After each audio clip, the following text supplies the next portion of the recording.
Hello दोस्तों, मैं हूँ डॉली। Let's go. पाए मुझे तेरी सभी बातें एक बार है दी। मुंबई के चमकदार शहर में एक लड़की थी, दिया मल्होत्रा। सुंदरता उसकी पहचान थी, पर सपने उसकी ताकत। बचपन से ही उसने एक अलग दुनिया देखी थी, जिसमें हर लड़की सिर्फ एक सुंदर चेहरा नहीं, बल्कि एक आत्मा होती है जो कुछ नया करने का जुनून रखती है। दिया एक छोटी सी मध्यवर्गीय परिवार से आई थी। उसके पिता एक प्रोफेसर थे और माँ एक सामाजिक कार्यकर्ता।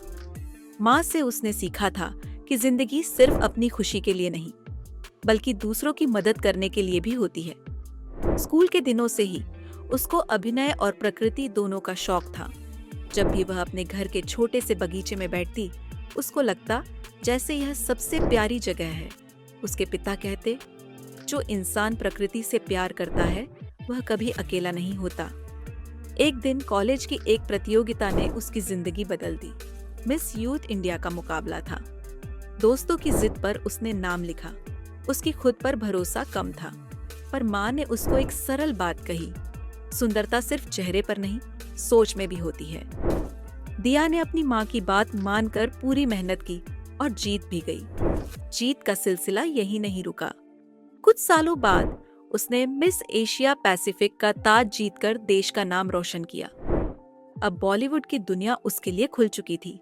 रहना है तेरे दिल में जैसी फिल्मों ने उसे लोगों के दिलों का हिस्सा बना दिया।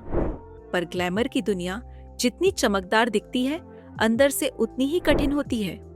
दिया ने देखा कि यहाँ सिर्फ सुंदरता और शोबिज की बात होती है, पर लोग प्रकृति और सामाजिक जिम्मेदारी की बात कम करते हैं। एक दिन जब वह एक इवेंट के दौरान जंगल सफारी पर गई, तब उसने देखा कैसे लोग प्रकृति की सुंदरता को तबाह कर रहे थे। प्लास्टिक हर जगह बिखरा था, पेड़ काटे जा रहे थे।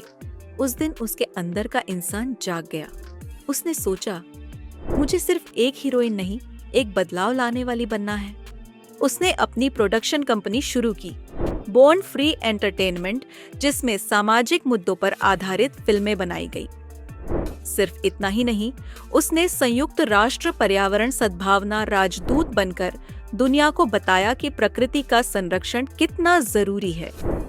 उसने अभियानों में भाग लिया प्लास्टिक प्रदूषण, जलवायु परिवर्तन और वन्यजीव संरक्षण के लिए।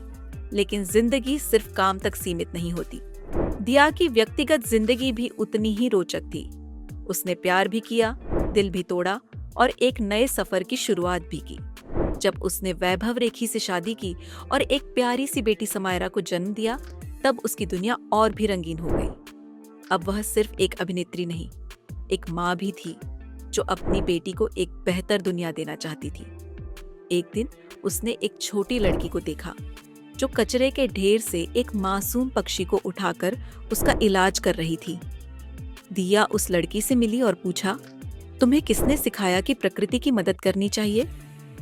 लड़की मुस्कुराकर बोली, मैंने आपके इंटरव्यू देखे हैं। आपने कहा था कि अगर हम धरती की सुरक्षा करेंगे तो धरती हमें जीने का एक नया मौका देगी। उस दिन दिया को समझ आया कि सिर्फ बड़े बड़े पुरस्कार ही नहीं, बल्कि छोटी छोटी बातें भी इंसान को अमर बना सकती हैं। उसने सोचा, मुझे सिर्फ एक नाम नहीं, एक मिसाल बनना है। और फिर शुरू हुआ एक नए सफर का एक नया दिन। दिया का मिशन अब और भी बड़ा था, एक ऐसी दुनिया बनाने का जिसमें हर कोई सिर्फ सपने न देखे, बल्कि उन्हें पूरा करने के लिए खुद भी एक रोशनी बने। एक नई सुबह, एक नया सफर।